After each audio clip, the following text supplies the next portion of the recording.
Welcome back to Market on Close. Let's talk more about this super merger taking place between SpaceX and xAI with our next guest. Let's welcome in Stephen Sopko, semiconductor and deep tech industry analyst at Hyperframe Research. Stephen, thanks so much for your time today. So we're going to see data centers in space.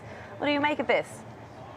I think it's the future. I think the exciting thing about it is once you get to space, energy is pretty much limitless. You've got solar, you've got all of the limitations we have here on the ground with resource constraints really don't exist there. So I think a lot of people are looking at this. Google has a project they've been looking at. And I think that this merger is a step in that direction. I guess the natural question then is two parts, Stephen, is when do we get a chance to participate if we want to once this company sets stage for an IPO? And is Tesla next? Oh, good question.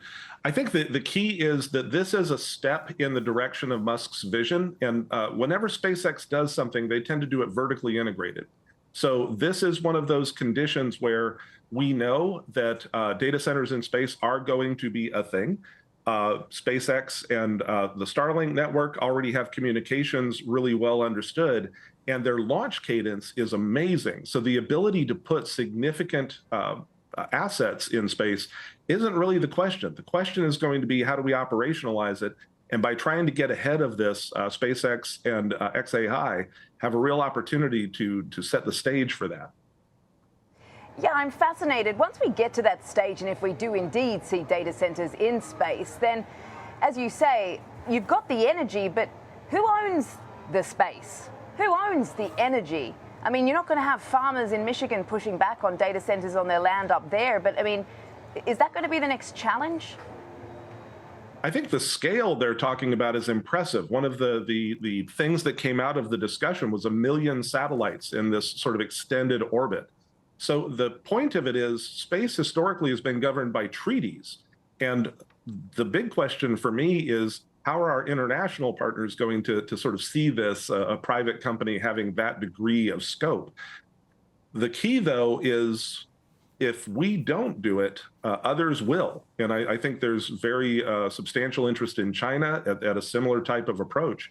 And so getting there and being able to establish what really works in space, and most importantly, what's economically feasible in space. It's one thing to put a data center there, but because of concerns about latency, how long it takes data to get back and forth to the orbit, the types of AI that will be in space are going to be the big question. Okay, and so how close are we to really seeing these projects in your mind then accelerating to where this isn't just a hope, an idea, and something to kind of to market of what could be, to like, this is where this is happening? There have already been small trials. A company called Lone Star Holdings has already been to orbit a few times and tested out this concept. So again, the question isn't, is the technology ready? It definitely is approaching that direction. The big question is, can we get enough launches, enough material into space to make it worthwhile? The key, though, is if we don't do it, others will. And I think there's very substantial interest in China at a similar type of approach.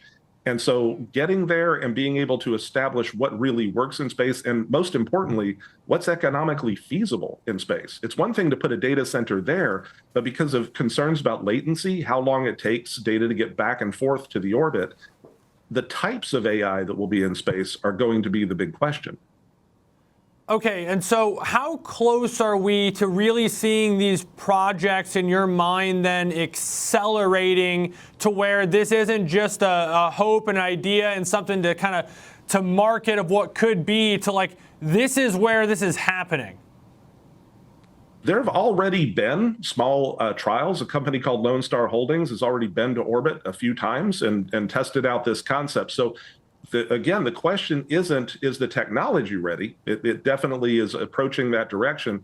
The big question is, can we get enough launches, enough material into space to make it worthwhile? And again, with the launch cadence of SpaceX combined with the integrated AI, that's one channel. I think the other key to watch is going to be AWS and their partners at Blue Origin. They have their own satellite constellation for communications that they're looking at. And so they'd be the logical next party to go in this direction. Another key player, Google, actually owns a minority stake. Google's parent Alphabet actually owns a minority stake in SpaceX. So Google has an interesting opportunity to sort of play both sides of the street here, participating in SpaceX xAI's approach, but also going their own direction. Yeah, and I'm glad you mentioned, Stephen, China, because we've already seen how the US-China relationship has played out on Earth, let alone out in space. We know that they have their own ambitions as well. But I want to talk about Musk's strategy, because I was listening to Walter Isaacson, who wrote the book about Musk, and I wanted to get your thoughts on how he's blurring the distinctions between the lines between AI and space and technology. And the fact that now he has basically two AI companies, that is digital AI and real world AI with Tesla and robotics. Yeah, the big advances right now are in edge AI, physical AI, AI that actually moves things on Earth. And I think that's the Tesla story. We talk a lot about AI that lives inside the wheel well of your automated car and decides that it needs to stop right now. It doesn't need to send that off anywhere to ask for permission.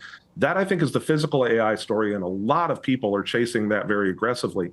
The digital AI story, where training is done, training can be done in a data center in Wyoming. It can be done in orbit. It's when you start to get towards inferential AI, AI that's actually taking the next action, that is where proximity becomes an issue. So a big question will be, how well do we communicate with these clouds of satellites, clouds of data centers, and what's the real world impact of that communication, that AI in practical matters here on Earth?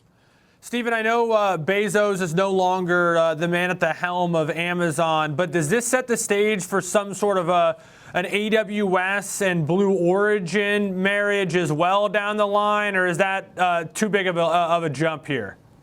I think that the key is Blue Origin has to hit the launch cadence to be a credible partner. Right now, AWS is the Kuiper/Leo constellation that they've been going for.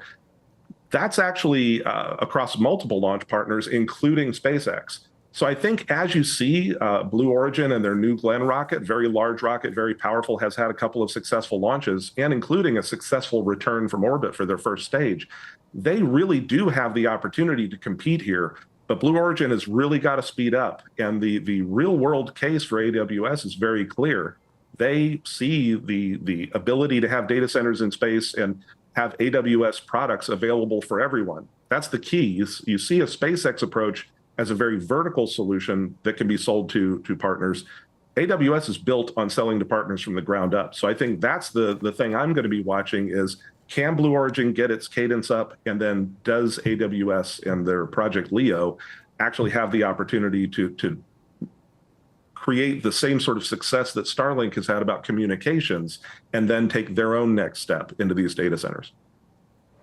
It seems, Stephen, that not everyone's totally bullish on this idea, though, since this announcement yesterday. I mean, I've been reading about how retail investors certainly have some concerns around dilution from SpaceX, as far as some of the distractions from its core business.